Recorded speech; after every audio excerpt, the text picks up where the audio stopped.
Disasters have caused havoc in our societies. This insurance is not covered by acts of God.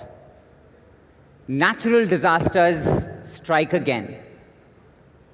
History repeats itself. The deadliest natural disasters in human history. We've heard all of these phrases over and over again. This is not new. But what I am going to talk about today is unnatural disasters. Let's think about why do disasters occur in the society? Why do we see these impacts in society the way they are? Why am I calling them unnatural disasters? Floods, earthquakes, cyclones, hurricanes, name it. These are all natural hazards. When these hazards meet us in society, that's when they become disasters. Today, we're also messing with natural hazards in the context of climate change because we've altered the frequency and intensity of these hazards. What are disasters then? Disasters, simply put, are processes that erupt in society when hazards meet our society.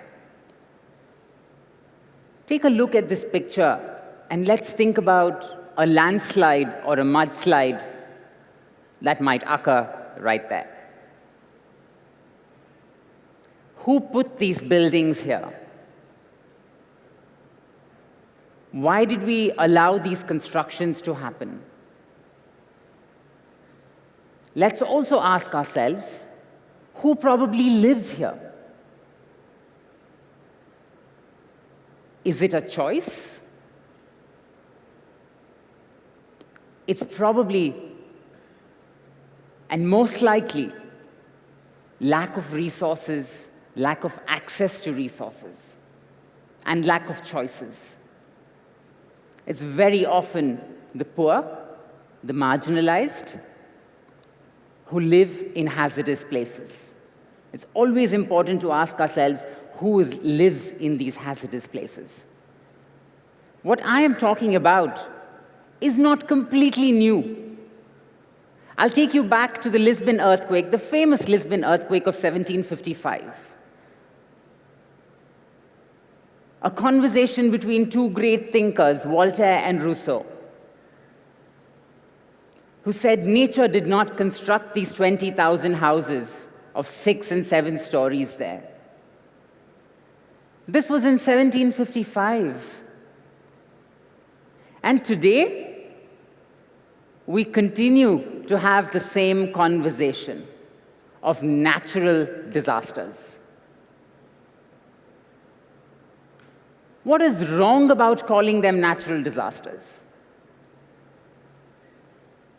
It's wrong because we attribute the disaster to nature.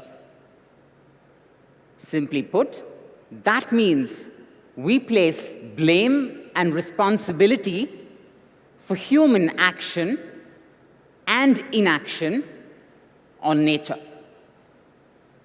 It's an easy escape route to blame nature for human construction.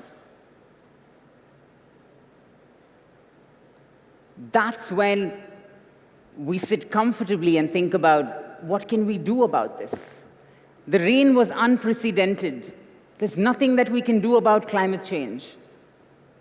Climate change also is a human creation. It's human action and inaction today. And human constructions are both physical and social. This line is a very powerful line. Earthquakes don't kill people. Faulty buildings do. People have said this for a long time. There are many places in the world where we see massive impacts after earthquakes, and there are also places in the world where we see little impact. What does this have to do with building regulations, building codes, land governance? Those are what make these hazards into disasters.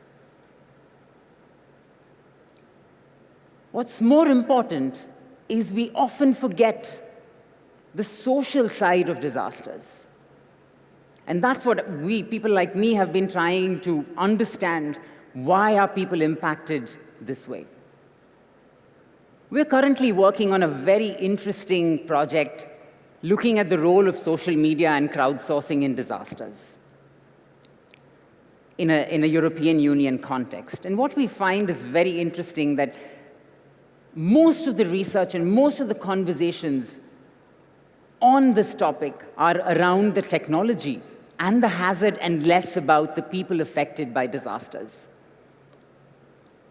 Less about social inclusion, less about the digital literacy divide that exists in society.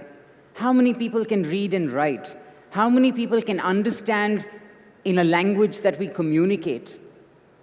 Are we providing the right source of disaster information? All of these questions become relevant in a context of technology. It's not only about solutions, it's about making sure that these solutions reach people in the most efficient manner. Let's talk about the pandemic, for example. I had the luxury of converting a room in my home to an office space and work from that home office for 2 years. Most people in the world do not have that luxury, do not have that access. Think about all the frontline workers.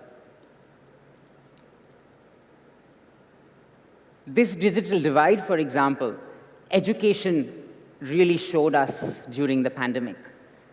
When a lot of education went online, think about all the children who didn't have access to a smartphone or a laptop in their house.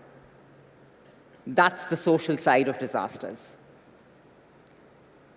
Very recently, in 2019, after Cyclone Yas, there were Dalit communities who were not allowed to enter a cyclone shelter.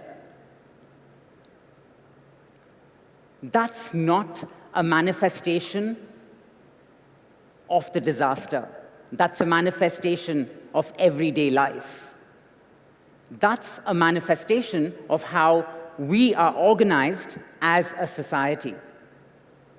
Disasters are societal problems, and disasters, what we see during disasters, those impacts are manifested because of everyday realities, because how we organize our society on a daily basis. Making some communities, making the marginalized communities even more vulnerable during disasters. Take the heat wave, for example. Again, I had the luxury of working from home in a gated community, access to aircon and fan. Think about all the people, the frontline workers. Think about people who had to stay in the heat. Our vegetable vendors, our traffic police. We see them. But what we also don't see is, for example, many livelihood activities that actually need to stay indoors, and the livelihood itself also generates a certain amount of heat. Their plight of working during the heat wave is unimaginable. The problem today is we recognize disasters as problems of the hazard. Unfortunately, that's wrong. Because disasters has less to do with the hazard and more to do with society and structural problems in society, the way we are organized in society. This is a picture from Bangladesh. in southern Bangladesh. I was here with my students in 2011. And we saw these communities that were massively affected by Cyclone Aila and Cyclone Cedar. These cyclones created havoc in these communities, many lives lost, primarily fishing communities. We were conducting an exercise of understanding risk and disasters.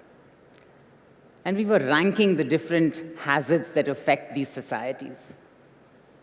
To our surprise and to everyone's surprise, these communities did not talk about Cyclone Aila or Cyclone Cedar for a long time. Guess what was on top of their list? This is the most beautiful ecosystem in the world, the Sundarbans. And they ranked tigers as their biggest hazard. Why?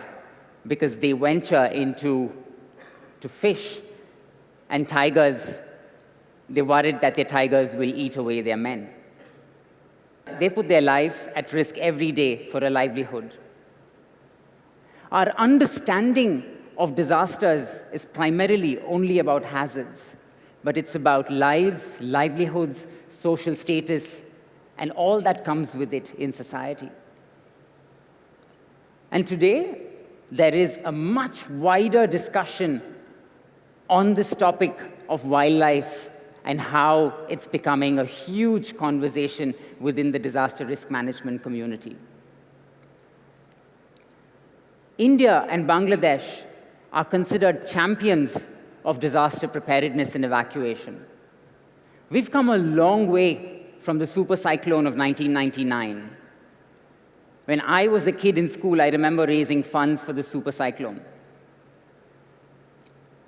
where many lives were lost, thousands of lives. And today, India and Bangladesh can evacuate 1 million people in less than 48 hours to safety. It's a huge success story of disaster preparedness and evacuation. But that's not enough. Because when these communities go back to their homes are destroyed and their livelihoods are shattered on an annual basis, every day. So what happens is when people go back to their home and there is no home or there is no fishing boat, they put all of their year's savings into rebuilding their homes and buying a new boat with little access to relief and compensation. The big disasters get noticed in society. The big disasters make the headlines. But these are annual problems that occur on a regular basis over and over again. Yet they're not recognized as disasters. They are normalized in society because we're not addressing the core problem of disasters, of why do these impacts occur and who is impacted the most during disasters. That's why it's wrong to call natural disasters and attribute blame somewhere else. Where do we go from here? How do we rise together? Just coming out of the pandemic,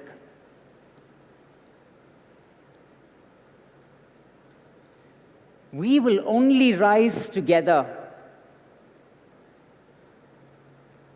if we stop blaming nature for disasters, because the solutions lie in human action. And it's time for major transformations. The time for small change is over. Disasters are development problems. Disasters are socio-political and economic problems. We need to talk about investing in measures that protect our society and people so that we don't see the same impacts in the future. The future for disaster risk management is about breaking those root causes of why do these impacts occur. Gender, caste, religion, all of these factors that marginalize some groups of people put them more at risk. And until we untangle those drivers, until we address those root causes, we're not going to solve this problem. And for that, we need to be working together to invest in processes that do not create disaster risk. Because it is our developmental progress in many places that has also created disaster risk.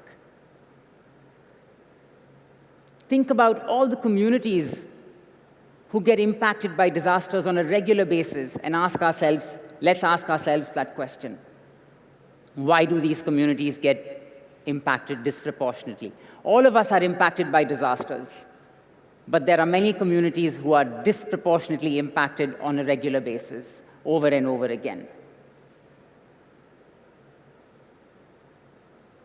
The solution to disaster risk management lies in understanding and examining these root causes, and in good governance measures that need to start from the very grassroots of society. What the pandemic has taught me is a lot of hope, a lot of solidarity, despite all the consequences. And I believe that hope and solidarity will take us a long way in addressing some of the problems that we have in society with regard to disasters. Thank you.